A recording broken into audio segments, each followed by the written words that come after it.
All right, welcome back to another exciting episode of Reconnecting the Dot Podcast, the space where we look at the pieces of life, inspiration, and motivation to help you become the best version of yourself. And if you're tuning in for the first time and you have been on this journey with us, I am your host again, Afola and Fulshe. And I'm also glad to have you here.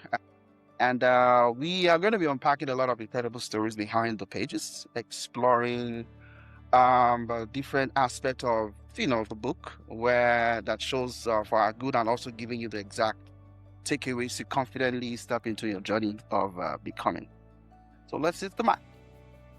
Welcome back again, Shibobi, and thank you for honoring this interview to actually talk about your book. It's and also once again a huge congratulations to your new book. So just to start with, so the last time you were on this, we talked about something totally different. It was about embracing change. So it looks like the change has actually really come to pass now.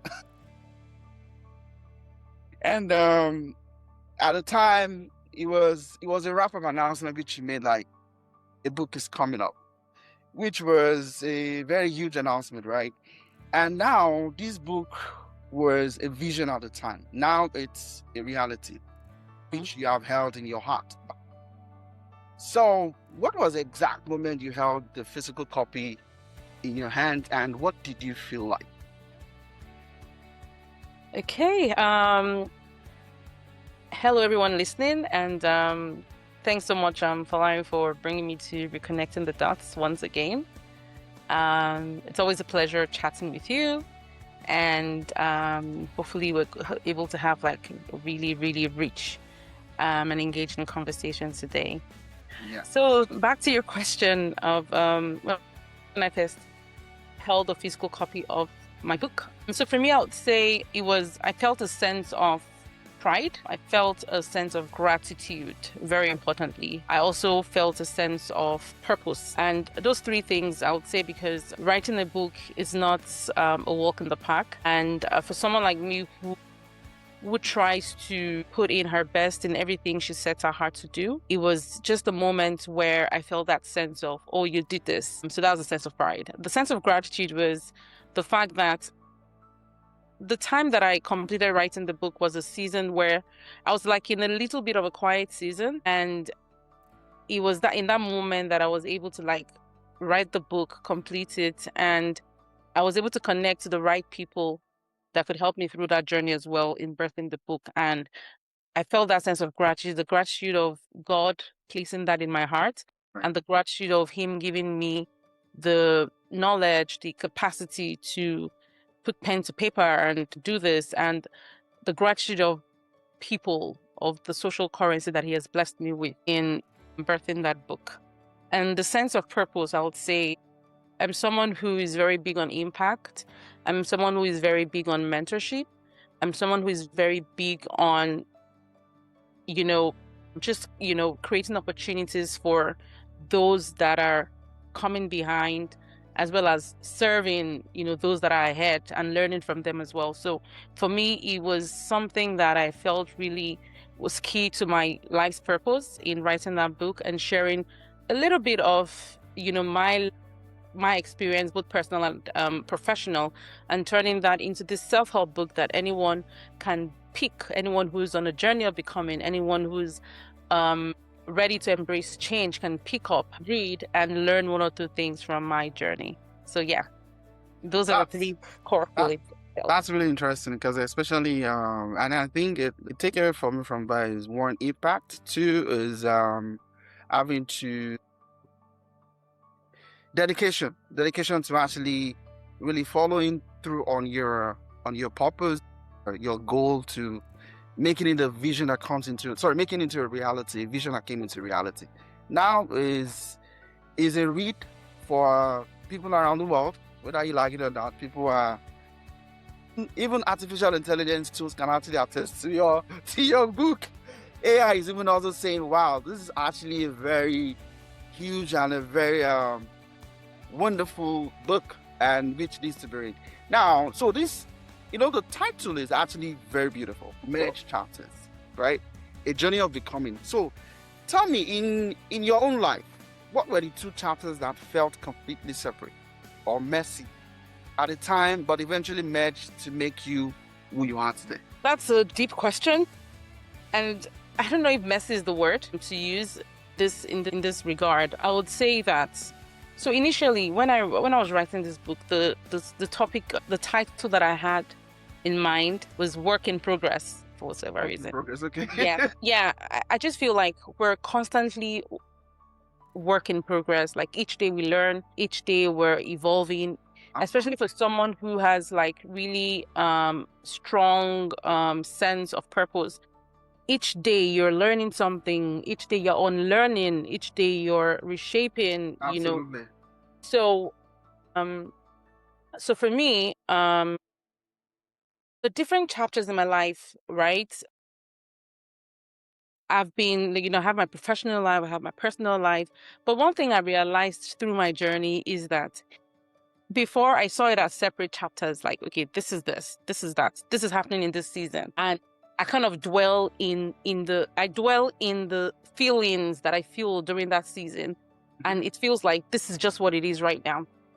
But over time, and, from conversations with some really good mentors that I have, I realized that even though I have these different seasons in my life, both personal and professional, they are not standalone. And they kind of like, there's a ripple effect of how I embrace whatever it is that is happening, or how I challenge it, or how I try to mitigate it. Whatever actions I take in that season, in that chapter, will definitely have an impact on the next chapter, right? So having said that, what I'm just trying to say is that I do not see any chapter of my life, I do not see any experiences that I've had, whether good, whether bad, whether ugly, I see them as experiences that have shaped who I am and who I am becoming. I don't know if that answers your question. Absolutely. And of course, we continue to become something. We continue to become, whatever it is we have challenged ourselves to become. And you know why I said that? Because God has perfected His favor upon each and every one of us. He has given us the brain to think. He has given us everything to actually do a lot of things we want to do in our lives. And I always call my life a circle of influence. Because whether you like it or not, it comes with a lot of different phases, just like you mentioned earlier, professional, personal, and so many different things.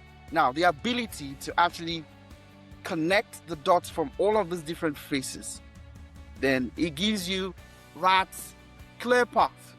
Either you know what, I want to impact the lives of people around the world. I want to continue to become this. And that is why I always say that is the aspect that tells you how best you are becoming every now and then, because we have to continue to become the best version of ourselves every now and then.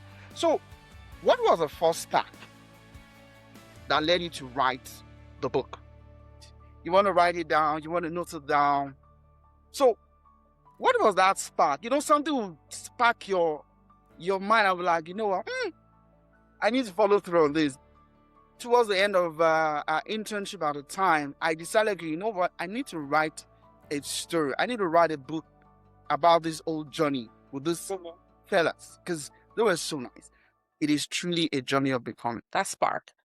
I would say that I'd always wanted to write a book. Like, even as a child, I would say that I was one of those creative ones as a child. Like, even when I was in elementary school, I was one of those that I would write poems. I used to draw comics then. I would write stories, put it into a comic.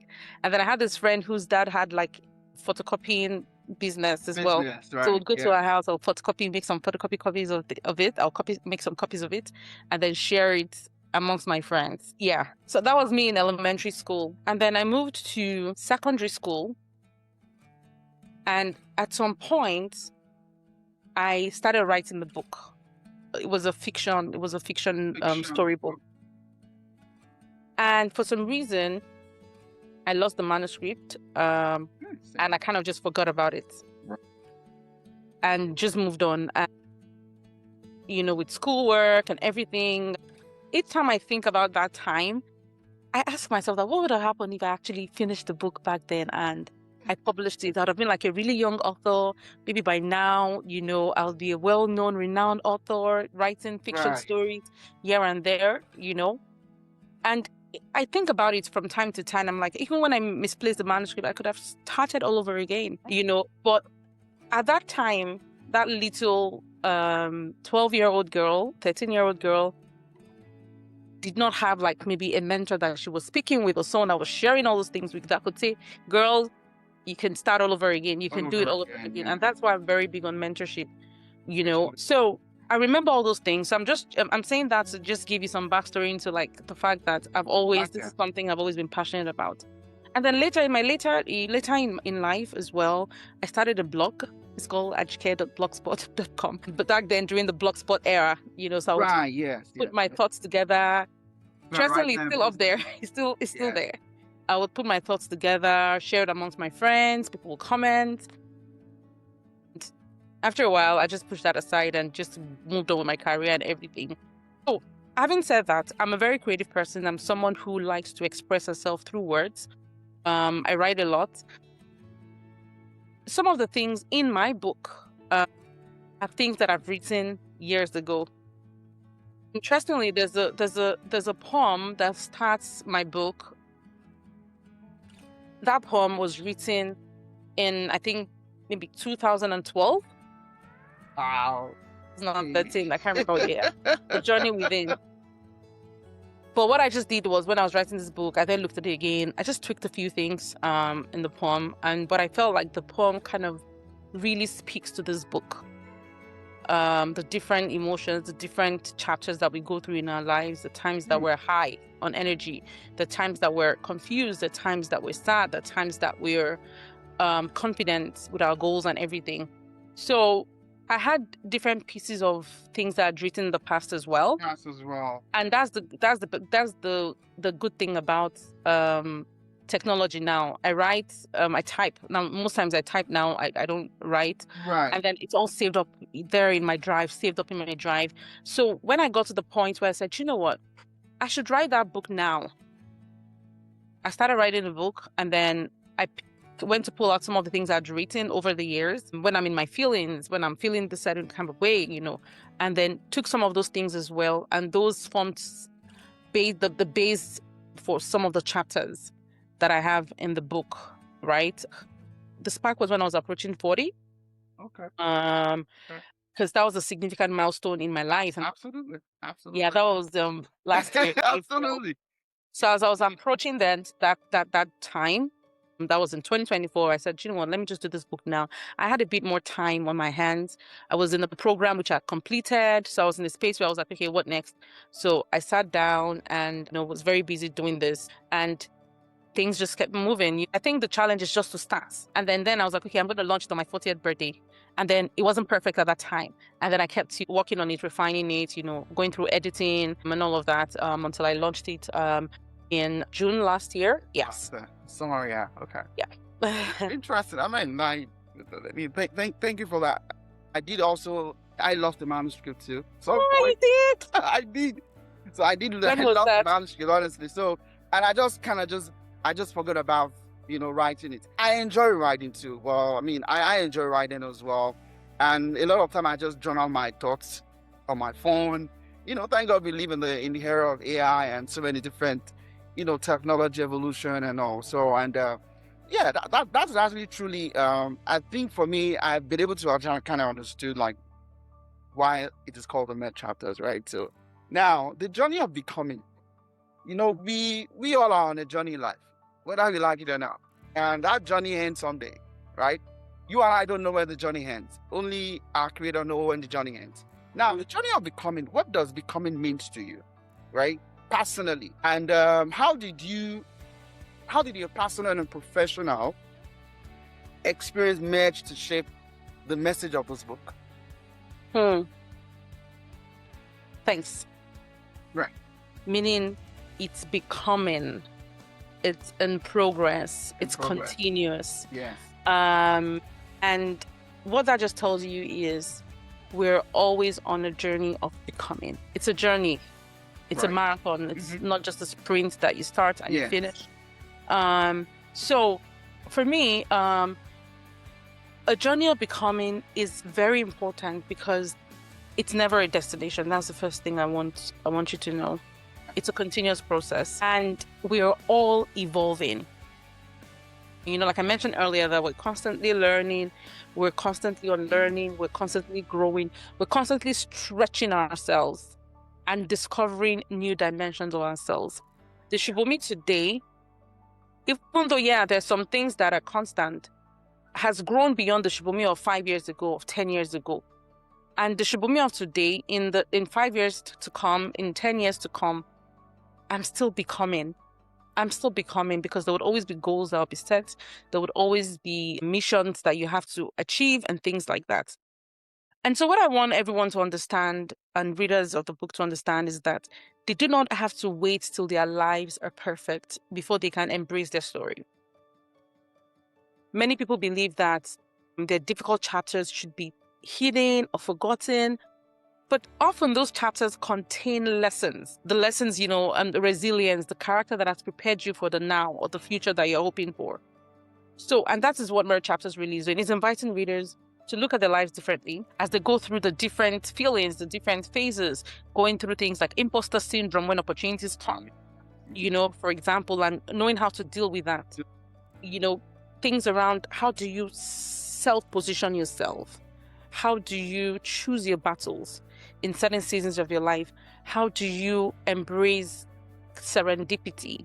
And I'm going to dwell a bit more on that maybe later, so that I don't dilute the question that you're asking. Right. So basically, my journey from like vision to reality, even for the book and everything, is never a straight line. It was never a straight line graph.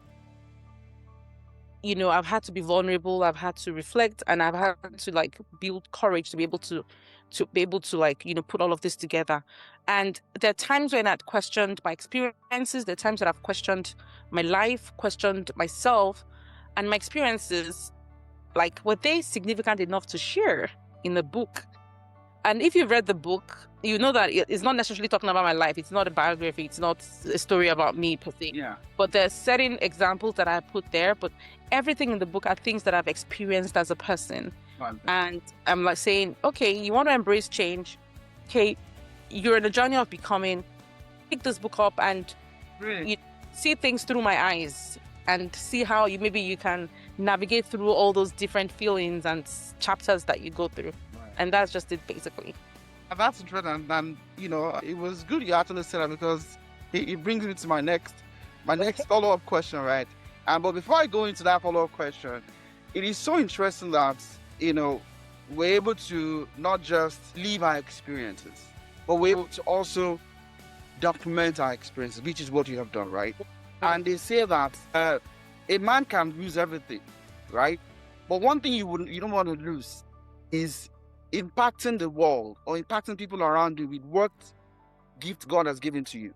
So imagine someone with so many knowledge, so many things, knows everything, and then just went to grave with that knowledge, carries everything to the grave. So it is so interesting and very wonderful what you have done. Now, the follow-up question is now for listeners out there, for your audiences, for our audiences out there, right? Who probably feels that their life is currently, in a kind of like a turmoil or a messy situation or a messy middle chapter of their life where things don't quite make sense yet, right? What insight from your book can actually give them the strength to keep writing their story?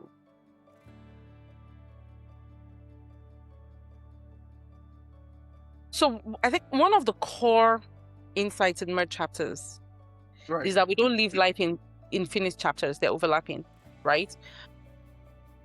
So what I would tell people, and when you said, for them to write the chapters out there, I would say that, maybe not everybody's going to write a book. Not everybody's going to put, pen to paper. But writing that you said, I would equate that to, tell their stories, inspire someone else. Be a better version of themselves. Correct. Be a person of impact. So I would say that you don't need to have a perfect story to keep going. You only need to give yourself that permission to do that.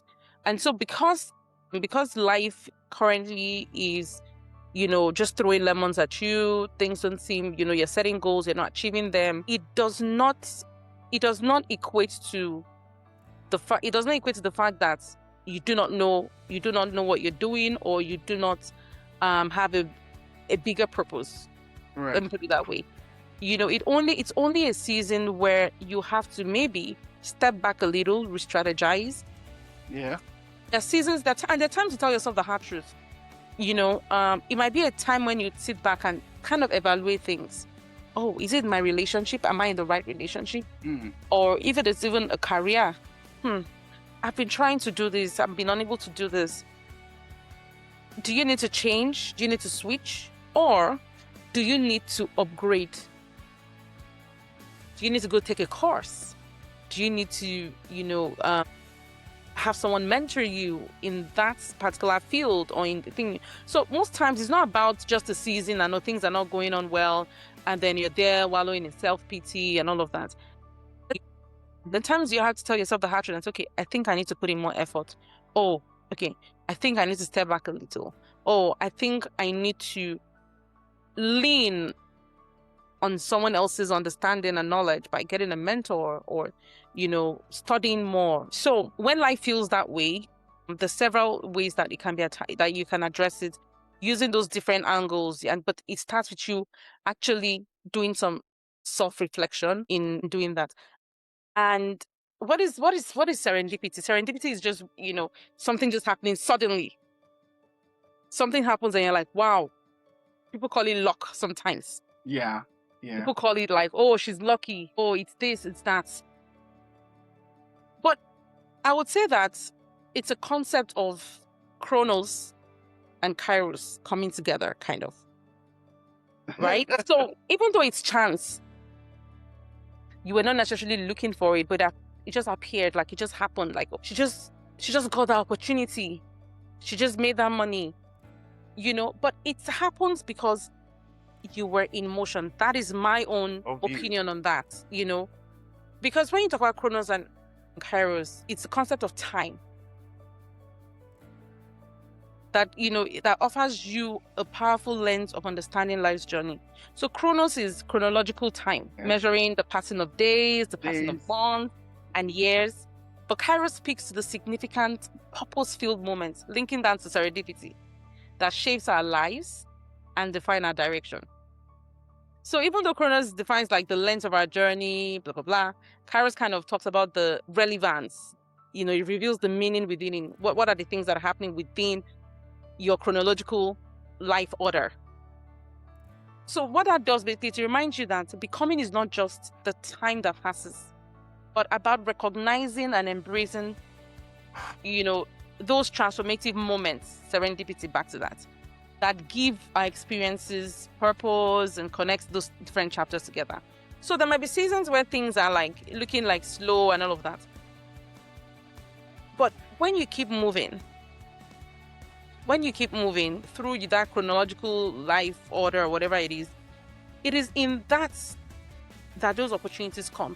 It is in that you begin to find purpose as well. It doesn't just come by chance. Okay, so if a moment just comes and you were not ready for it, an opportunity came, you are not ready for it, what then are you going to do with it in that moment? So in as much as opportunities come, I would say that in whatever it is that you're doing, and this is one quote that I live by, whatever your hand finds to do, do with all your might. If you are serving, serve with all your might. And because for me, like in the process of serving is where most times I find that serendipitous moment. I find it very fascinating you talking about that serendipity, especially you also dedicating a chapter to that, which is really very interesting. I'm going to say two things. One, the first one is about purpose, right? You know that every human being has been decreed by a creator with purpose, and not just with purpose, but we have also been given the specific different abilities to accomplish every phase that leads us to, the outcome of that purpose. Now, the question to us as human beings, which ties to the becoming you mentioned, it is identifying your purpose. Right? The former president of the United States once said something. That's the President Barack Obama. He said, the body of work is yet to come. No matter how much you have achieved, no matter how much you have succeeded, no matter how much you've done, there's still a lot more to get done. And which also still ties back to becoming. I like that. Now, you describe your book as more than a read, a companion. And what do your readers feel or discover as they move through this chapter? I think as readers flip through the chapters, I think for a lot of high achieving people, they will see themselves in those chapters because most of them would have gone through all those different chapters in their lives. They would have gone through imposter syndrome at some point. Absolutely. They would have faced times when there's a chapter on seasons. They would have gone through a time in their life where they've been in their winter season, their summer season. So people would have gone through all those. The times that when they would have had to choose their battles. There are different things they have to deal with, and they're like, okay, let me just choose my battle. Let me not do this one. Let me not do that one. There are times when people would have gone through a point where they feel like this is serendipity. This just happened, Yeah. And I've gone through that as well in my career, in my life. They would have gone through periods when they've had to position themselves for opportunities, and they'd have gone through times when they didn't position themselves well, and this book can guide them on how to navigate through that. They would have gone through times when they kind of just dimmed their fire and they didn't put themselves out well enough. They kind of just decided to be quiet and just do the job. But then I'm saying you need to ignite that fire within, right? So so talking through how can you actually really, because you need to know yourself to be able to embrace change, right? You need to know yourself to embrace change. So how well do you know yourself? You might think you know yourself so well, but you need to go through all those different to understand who you are, and that way you are able to really fully embrace your purpose. So for anyone that picks the book, I feel like a lot of people would kind of see themselves through the different chapters of the book, and they're going to feel a sense of inspiration and hope that I can be better, I can do better, and I can achieve more. Absolutely. Yeah. Just to add to that, the feeling. Again, I wrote a quote many years ago, and it says, "Life is experience. Experience is life. We're all going to go through life." Because you know why? You know why experience is life? Because life is greater than us. So it is our default duty. If we decide not to experience life, life would draw you and make you experience it, because that's just a default thing. And we must experience life. Right. We must go through chapters. We must go through phases. We must go through different things that happen to us in life, because all of those things shape us directly or indirectly, but I will like that. And which brings me to this. What advice do you have for someone who feels they have a lot of story to tell? Because I always say to people that, look, you know what? Nobody will write your story. You have to write your story yourself. Don't let anything sway you from causing you a barrier. No, you have to tell your story. You don't necessarily have to be a writer, but say your story. You need to talk about it so people learn from it, because life experiences shape us. So what advice do you have for someone who feels they have a story inside them but is unsure where to start from? Thanks for that question. It's all about perception, right? And when you talk about branding, for example, and people talking about self-position and all of that, it's all about the perception that you're creating. So what I normally ask people is that the perception that you're creating, is that really who you are, first and foremost? Because there are people that tell a lot of stories, and when you get to have conversations with them, you realize that it's all just stories. So the first thing is be honest with yourself. First and foremost, know thyself. Very important. understand. And when I talk about understanding yourself, it's not just you as a person. Yeah. Right? Yeah. It also includes things like understanding your environment, understanding the values that shape you, understanding the trauma that you are dealing with as a person. That's right. That's right. Because all of those things shapes who we are.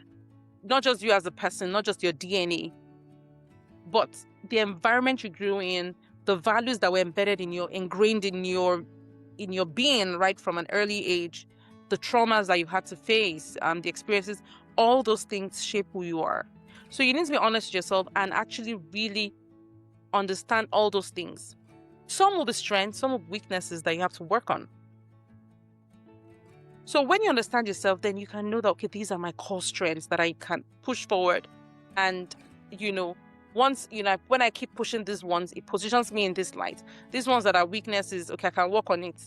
Okay, if I need to do this, okay, I can work on it. Or do I need therapy? Or do I need a coach? Do I need a mentor? Do I need to go to school? Do I need to, go for a training or things like that? You need to know yourself, because I tell people, when you're telling your story in whatever form that you're telling it, it has to be genuine. Oh, absolutely. Absolutely. Because you don't put out there something and then people interact with you and they're wondering, this person, like on LinkedIn, this is what I think this person is. So, and then now I've interacted with them and it's just all story, So the advice I'll give people is, first and foremost, there has to be some genuinity in your story, in the story that you're telling. Be it the good, be it the bad, whatever it is, and do not be afraid to tell your story. But not everyone will be very vocal on socials. Not everybody will be but in wherever you find yourself, for example, in an organization where you work, you need to tell your story. If you want to be opened up for opportunities, if you want to be memorable, such that when there are conversations in rooms where you're not present, they look for you, right? And call you. They can remember your name. You can be mentioned because you are memorable. And that's what telling your story is really all about, right? Right. So I would advise people that even if you're someone that would not necessarily put things out there on socials and everything, first and foremost, document your work. Documentation is very important. Document. Then when you document it, also find ways to also show the workings. You're not just documenting, but you're also showing it to, to the people that matter. And that way, you're telling your story somehow within that environment where you are, and in a way that you can be remembered, especially, in rooms where you're not and you need to be recommended for stuff. And that's where sponsorship comes in. Thank you. Yeah, absolutely. Where sponsorship comes, thank you for that. And I will also just have to say that no story is bad. No story is not good. Tell your story however you want to tell it. It doesn't matter what language you want to use in telling your story. You don't have to be on social media, but tell your story. Tell your story however you want to tell it. But because I believe that the main thing is for your story to be told, for it to actually be a trajectory for others to learn from. Even all of these technology tools which we make use of, I'm very sure at some point when you use your Google Maps driving, you get like a pop-up, right, that says, is the police officer still there? Yes. So it's just a sense of trying to help other people. Because when other people learn that, okay, there's a police officer right there, they just kind of like just adjust themselves, right? So it's the same thing. Just before we wrap up, where is your book available? Where can your book be purchased? Where can listeners grab a copy of Mer Chapters? My book, Mer Chapters, Journey of Becoming, can be gotten globally from Amazon. Just type my name, title of the book, and you can buy it anywhere in the world. But also in Nigeria, I have my books stocked at Roving Heights across the country. So in Lagos, Abuja, Ibadan, I think Port Harcourt. Yeah. And then they deliver nationwide as well. So you can walk into any Roving Heights store and you can grab a copy of my book, or you can order on their website as well. Listeners, you've heard, the book can actually be getting access. You can buy them on Amazon, which is globally available to all. So you can get it on Robin Heights, and they also deliver nationwide within Nigeria. And again, Olashibomi, thank you again for coming back to this show. I would love to bring you for many more things to talk about. We have to continue to become the best version of ourselves. It's a journey of becoming. For those of us who are vocal, for those of us who can actually talk, who can write stories, who can actually speak about it, we have to continue to talk. We should never get tired of doing it. And thank you again, Shibomi, for coming. I really do appreciate your time and attention. And it was an honor bringing you back. and for those of our listeners, just keep connecting the dots. And you can actually listen to our podcast on Spotify and YouTube channel, time any day. And until next time, we'll talk to you again. Thanks so much for having me. It's been such a